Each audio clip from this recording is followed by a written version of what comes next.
जय गणेश जी। कैसे हैं आप लोग? बहुत अच्छे होंगे। मैंने कल से आपको ऋषियों की विद्या फलित ज्योतिष प्रारंभ किया था। फलित ज्योतिष के बारे में बहुत सारी चीजें मैंने कल आपको बता दी थी। आज हम लोग इसी श्रेणी में अपने दूसरे वीडियो में, जिसमें हम फलित ज्योतिष के ग्रह के तत्व और राशि के तत्वों को समझेंगे कि ग्रह क्या होते हैं, ग्रह का तत्व कौन सा होता है, राशि कौन सी होती है, राशि कितनी होती है और राशि का राशिपति कौन होता है। इस सारे के बारे में आज हम डिटेल चर्चा करेंगे। जब हम किताबों में पढ़ रहे थे तो यही टॉपिक पढ़ के इतना उलझ जाते थे कि हमको ये नहीं समझ में आता था कि इसको किस तरीके से किया जाए। बहुत सारी समस्याओं को देखने के बाद, बहुत सारा समय इस पर देने के बाद फिर मुझे लगा कि इसको आसान तरीके से इस तरीके से समझाया जा सकता है। चलिए हम लोग सबसे पहले देख लेते हैं इसमें कि ग्रह कौन से हैं। ठीक है, ग्रह कौन से हैं और उस ग्रह का तत्व कौन सा है। जब हम ग्रह के तत्व को समझ लेंगे, राशि के तत्व को समझ लेंगे, तभी हम अपना प्रेडिक्शन ठीक से कर पाएंगे, यानी कि भविष्य कथन हम ठीक से कर पाएंगे। भविष्य कथन के बारे में हमने पिछले वीडियो में भी आपको बताया था कि भविष्य कथन में आपको पढ़े होने से ज्यादा कढ़े होना चाहिए। कहावत है कि पढ़े के साथ कढ़े भी होना चाहिए, किताबी कीड़ा नहीं होना चाहिए। आपको वो सारी चीजें आपकी गणित से, ज्योतिष से निकल के आ जाएंगी, लेकिन उसकी व्याख्या आपको ही करनी पड़ेगी। तो जब तक आपकी बुद्धि तेज नहीं होगी तब तक आप ज्योतिष का फल कथन उतने अच्छे प्रकार से नहीं कर पाएंगे जितने अच्छे प्रकार से एक कुशाग्र बुद्धि का व्यक्ति कर पाएगा। चलिए खैर, यहां सीधे चलते हैं ग्रह के पास कि भारतीय ज्योतिष या सनातन ज्योतिष में या फलित ज्योतिष में कितने ग्रह होते हैं। मूलतः फलित ज्योतिष में 9 ग्रह माने गए हैं। नवग्रह की बारे में जानकारी हमें मिलती है। इनमें राहु और केतु को छाया ग्रह माना जाता है। तब 7 ग्रह ही मुख्य बचते हैं। वो 7 ग्रह कौन कौन से हैं उनको हम लोग समझ लेते हैं। सबसे पहले तो ग्रहों का राजा, यानी राजा के स्वभाव रखने वाला सूर्य, सबसे पहला हमारा ग्रह है सूर्य। और सूर्य अग्नि तत्व का है, यानी कि इसमें तेज अधिक होता है। तो सूर्य किस तत्व का है? अग्नि तत्व का है। ठीक है, सूर्य अग्नि तत्व का है और अग्नि तत्व के जो स्वभाव होते हैं उन स्वभावों को हम सूर्य के साथ जोड़कर देख सकते हैं।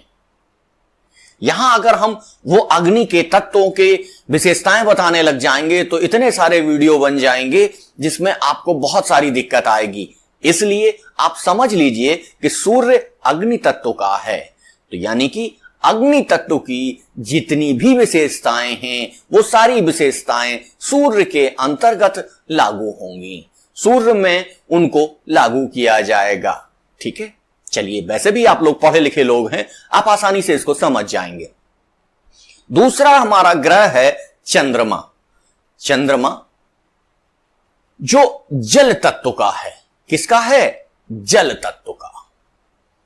और मानव पर सबसे ज्यादा प्रभाव चंद्रमा और सूर्य का ही होता है, यानी कि सूर्य का और चंद्रमा का प्रभाव 65% हो जाता है। 65% सूर्य और चंद्रमा का प्रभाव जातक के ऊपर देखा जाता है।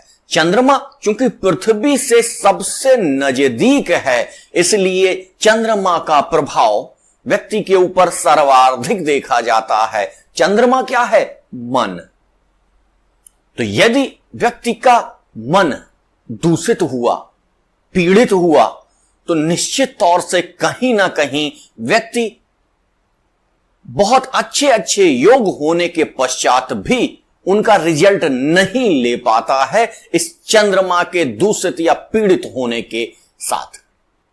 तो दूसरा ग्रह है हमारा कौन सा? चंद्रमा, जो लगभग 45% व्यक्ति को प्रभावित करता है, सूर्य 20% प्रभावित करता है। तो ये दोनों मिलकर 65% तक व्यक्ति को या जातक को प्रभावित करते हैं। तो जब हम कुंडली देखते हैं तो इन ग्रहों पर हमारी सर्वाधिक दृष्टि होती है।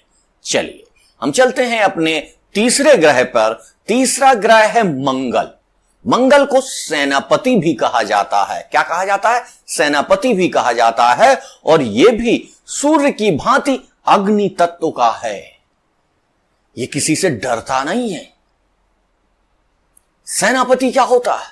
सेनापति तो दुश्मन के क्षेत्र में घुस के उपद्रव करके आता है। तो मंगल का मतलब है अग्नि तत्व। अग्नि तत्व का मतलब है जल्दबाजी।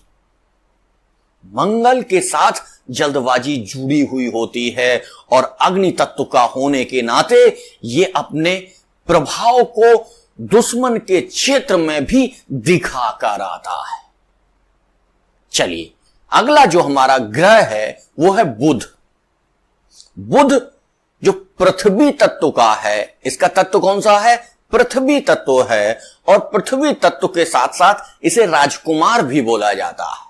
जैसे सूर्य को राजा बोला जाता है, चंद्रमा को मां बोला जाता है, मंगल को सेनापति बोला जाता है, उसी प्रकार बुध को राजकुमार बोला जाता है। और बुध का तत्व क्या है?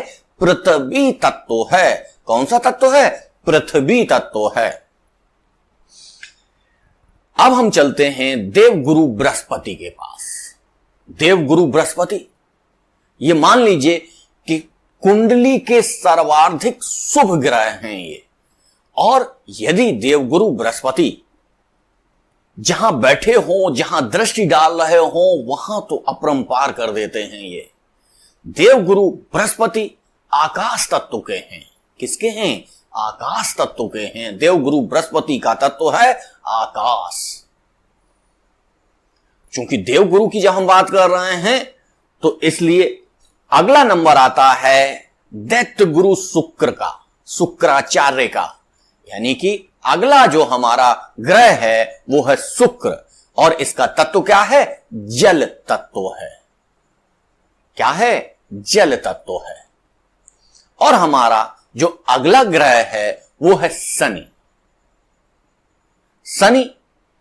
शनि के तत्व के बारे में विवाद है। कई विद्वान इसे वायु तत्व का मानते हैं तो कई विद्वान इसे आकाश तत्व का भी मानते हैं।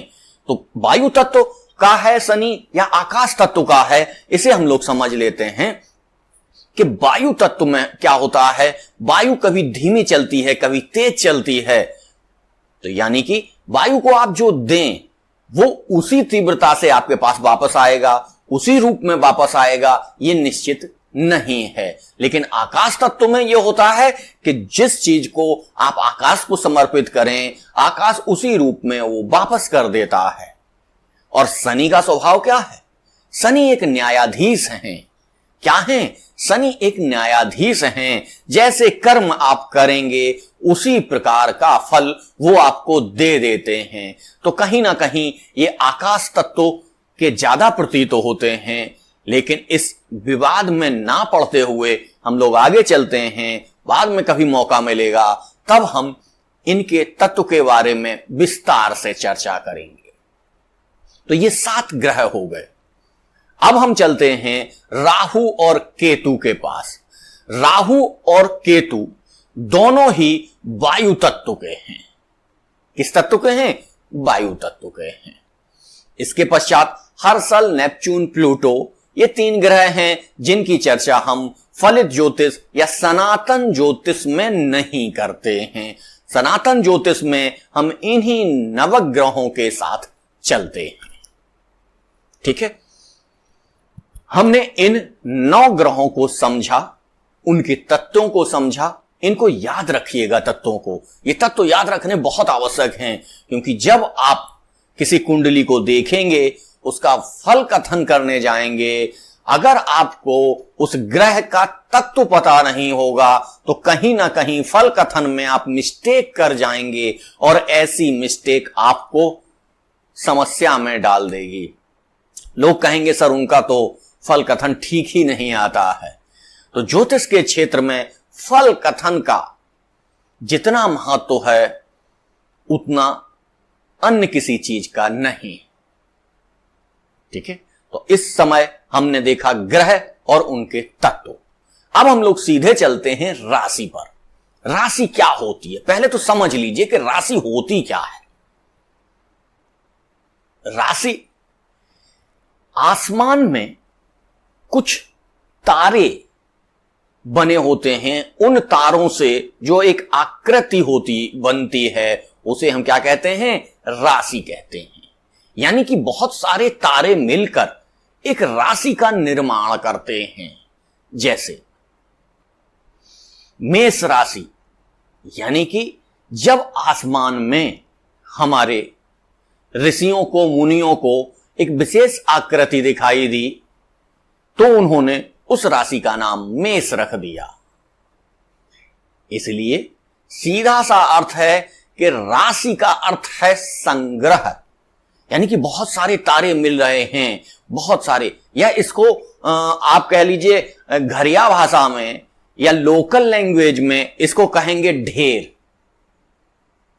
ठीक है, बहुत सारी चीजें जब मिल जाती हैं, एक जगह रख दी जाती हैं, एक जगह उपस्थित हो जाती हैं, तो उसको ढेर भी बोल देते हैं।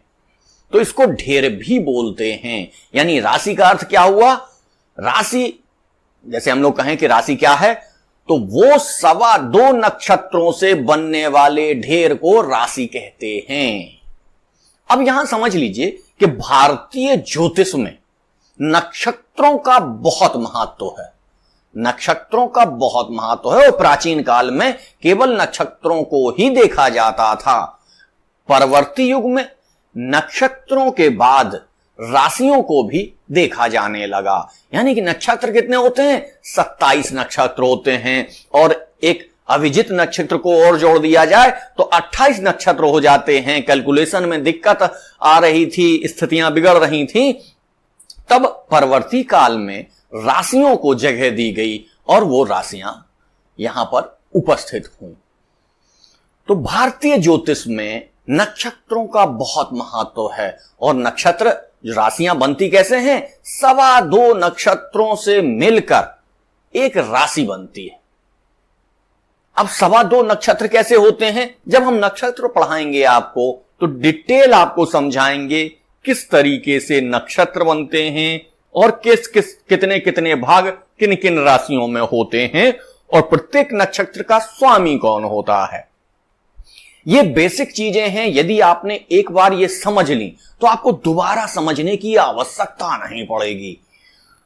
एक बार क्लियर हो गया, जैसे आपको अभी हमने ग्रह के तत्व बताए थे, इसी प्रकार से हम आपको राशि के तत्व बताएंगे। राशियां कितनी होती हैं, 12 राशियां होती हैं, और 12 राशियों के अलग अलग राशिपति होते हैं। जब हम इन राशियों के राशिपति को समझ लेते हैं और 2.25 नक्षत्र के नक्षत्र स्वामियों को समझ लेते हैं, तो प्रत्येक राशि में या प्रत्येक लग्न में 4 प्रकार के गुण हमें प्राप्त होते हैं। यानी कि 2.25 तो नक्षत्रों के और एक उस राशि के स्वामी का। ठीक है, तो 2.25 का मतलब हो गया 3 नक्षत्र स्वामी हो गए और एक क्या हो गया, राशि स्वामी हो गया। तो ये 4 लोगों के तत्व हमें एक ही व्यक्तित्व में दिखाई दे जाते हैं। इसलिए कई बार लोग देखते हैं तो कहते हैं अरे इसके अंदर तो शुक्र का भी गुण है, इसके पास तो सूर्य का भी गुण है, इसके पास तो चंद्रमा का भी गुण है। तो ये कैसे होता है, ये नक्षत्रों से होता है। जब हम आपको नक्षत्र समझाएंगे तब हम डिटेल में इसके तुरंत बाद, इस भाग के तुरंत बाद जो हम लाएंगे वो नक्षत्रों के ऊपर होता है कि नक्षत्र कैसे बनते हैं, कौन कौन सी राशि में कितने नक्षत्र होते हैं, कैसे ये आगे चलते हैं, इसका डिटेल हम आपको समझाएंगे। चलिए यहां सीधा हम लोग देख लेते हैं कि ये जो 12 राशियां हैं, ये 12 राशियां किस प्रकार से कार्य करती हैं और इनका तत्व कौन सा है। सबसे पहले हम लोग देख लेते हैं, पहली राशि हमारी है मेष। तो मेष किस तत्व की राशि है? अग्नि तत्व की राशि है। और इसके राशिपति कौन है? मंगल इसके राशिपति हैं। मंगल में अभी हमने आपको समझाया था कि मंगल कैसे हैं? अग्नि तत्वीय हैं। और मेष राशि का भी तत्व क्या है? अग्नि तत्व है। तो मेष राशि के राशिपति कौन है? मंगल हैं। और इसका तत्व कौन सा है? अग्नि तत्व है। दूसरी राशि हमारी आती है वृषभ राशि। वृषभ राशि क्या है? ये भूमि तत्व की राशि है। किसकी है? भूमि तत्व की राशि है। और इसके राशिपति कौन है? शुक्र इसके राशिपति हैं। ठीक है, चलिए अगला हम लोग देख लेते हैं। तीसरी राशि है हमारी मिथुन। मिथुन कौन सी राशि है? वायु तत्वीय राशि है। और इसके राशिपति कौन है? बुध इसके राशिपति हैं। इसी तरीके से अगली जो 4 नंबर की राशि है उसको हम लोग कहते हैं कर्क। और कर्क का तत्व कौन सा है? जल तत्व। जल तत्व है तो इसके स्वामी कौन हुए? चंद्रमा। चंद्रमा इसके राशिपति होते हैं। और कर्क जो राशि है वो जल तत्व की राशि है। अगली हमारी राशि है 5वीं राशि, जिसे हम कहते हैं सिंह राशि। सिंह राशि के राशिपति कौन है? सूर्य हैं। कौन है? सूर्य हैं। और इसका तत्व कौन सा है? अग्नि तत्व। अभी हमने आपको बताया था सूर्य कौन से तत्व के होते हैं? अग्नि तत्व के होते हैं। तो सिंह राशि किस तत्व की है? अग्नि तत्व की है। और इसके राशिपति कौन है? सूर्य हैं। जब हम आपको समझाएंगे तब हम लग्न और राशि में जब जोड़ना सिखाएंगे, जब हम आपको बताएंगे कि आपकी लग्न किस तत्व की है और राशि किस तत्व की है, फिर इससे क्या फर्क पड़ता है, कैसे ये मिलती हैं, कैसे ये कार्य करती हैं, तब आपको बहुत आसानी से समझ में आ जाएगा यदि यहां आप डिटेल से समझे रहेंगे। अगर आपने यहां तत्व छोड़ दिए तो आगे आपको बहुत सारी समस्याएं आने वाली हैं। इसीलिए बहुत तेज ना चलते हुए बहुत आसानी से हम आपको ये समझा रहे हैं। एक बार आपने क्लियर कर लिया तो दोबारा इसको पढ़ने की आवश्यकता नहीं है, दोबारा आपको इसको समझने की आवश्यकता नहीं है। एक बार इसको मन में बिठा लीजिए, एक बार समझ लीजिए, एक बार इसका आत्मसात कर लीजिए। जब आप इसका आत्मसात कर लेंगे तो दोबारा इसकी आवश्यकता ही नहीं पड़ेगी। हमारी अगली राशि है 6वीं, जिसको हम कहते हैं कन्या। कन्या राशि ये भूमि तत्व की राशि है। किसकी राशि है? ये भूमि तत्व की राशि है। और इसके राशिपति कौन हैं? इसके राशिपति हैं बुध। इसके राशिपति हैं बुध। अगली राशि है हमारी तुला। और तुला कौन सी? तुला के राशि का तत्व कौन सा है? ये वायु तत्व की राशि है। और इसके राशिपति होते हैं शुक्र। शुक्र किसके राशिपति पहले बताए गए हैं? ये वृषभ के भी बताए गए हैं, तुला के भी बताए गए हैं। वृषभ का जो तत्व था वो भूमि तत्व था, लेकिन तुला का तत्व क्या है? वायु तत्व है। राशिपति एक ही हैं, लेकिन क्योंकि तत्व अलग हो जा रहा है इसलिए आपको समझना पड़ेगा वहां पे। ठीक है, चलिए हमारी अगली राशि है वृश्चिक। वृश्चिक राशि कौन सी राशि है? इसका तत्व है जल तत्व है। और इसके राशिपति कौन है? मंगल हैं। कौन है? मंगल हैं। इसीलिए अब विरोधाभास आ गया। मंगल का तत्व क्या है? अग्नि तत्व है। और वृश्चिक राशि का राशि का तत्व क्या है? जल। जब अग्नि जल में जाती है तो उसका अस्तित्व समाप्त हो जाता है। इसलिए वृश्चिक राशि, मंगल इसके राशिपति हैं लेकिन जल तत्व की राशि है। जब यहां पर चंद्रमा बैठ जाते हैं तो चंद्रमा नीच के हो जाते हैं यहां पर आकर। इसलिए वृश्चिक राशि पर बहुत ध्यान देने की जरूरत है। बहुत सारे योग कुंडली में होने के बाद भी वृश्चिक राशि वाले कई बार चंद्रमा नीच के होने के कारण उन योगों का लाभ नहीं ले पाते हैं और बाद में पश्चाताप करते हैं। इनका मन बहुत चंचल होता है, एक जगह टिक नहीं पाते हैं। चलिए खैर, इनका बाद में विस्तार करेंगे। पहले हम चलते हैं अगली राशि पर। अगली राशि है धनु राशि और धनु राशि के राशिपति हैं बृहस्पति। देवगुरु बृहस्पति इसके राशिपति हैं और इसका तत्व क्या है? अग्नि तत्व है। धनु का कौन सा है? अग्नि तत्व है। अग्नि तत्व के साथ बृहस्पति इसके राशिपति हैं। अगली हमारी राशि है मकर राशि। मकर राशि का तत्व क्या है? भूमि तत्व है, यानी कि स्थिरता। और इसके राशिपति क्या हैं? शनि। शनि वैसे भी विलंब के देवता हैं, स्थिर करते हैं। तो भूमि तत्व की तो मेनली मकर में शनि ज्यादा प्रभावकारी होते हैं।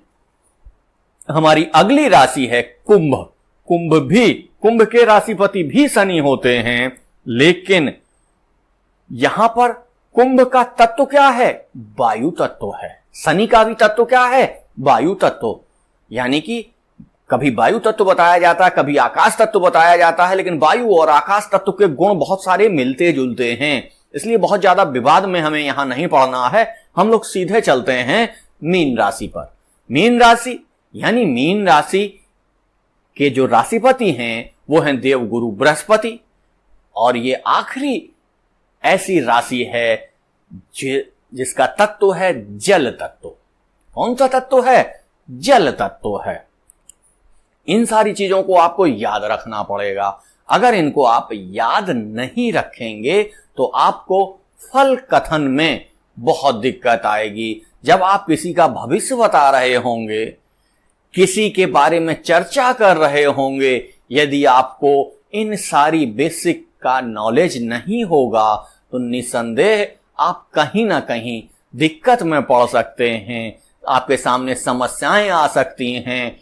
और ज्योतिष यानी कि ज्योतिष को समझने के लिए ये तत्व यानी कि पृथ्वी आप जानते हैं स्थिरता, अग्नि आप जानते हैं क्या?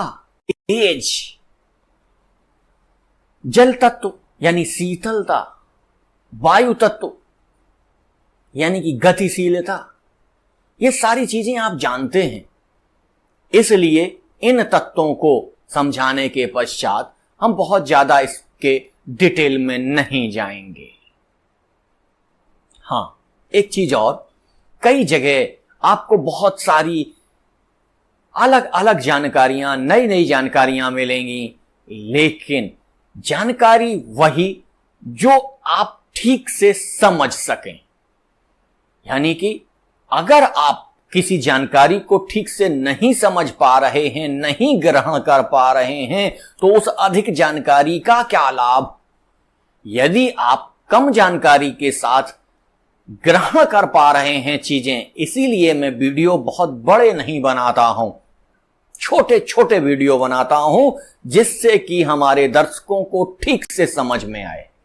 बहुत सारी जगह स्कूलों में ज्योतिष पढ़ाया जा रहा है, बहुत सारा पैसा लिया जा रहा है, लेकिन हम YouTube पे आके आपको विदाउट पेमेंट ये सारी चीजें उपलब्ध करवा रहे हैं और आपको सरल से कठिन की ओर ले जाएंगे।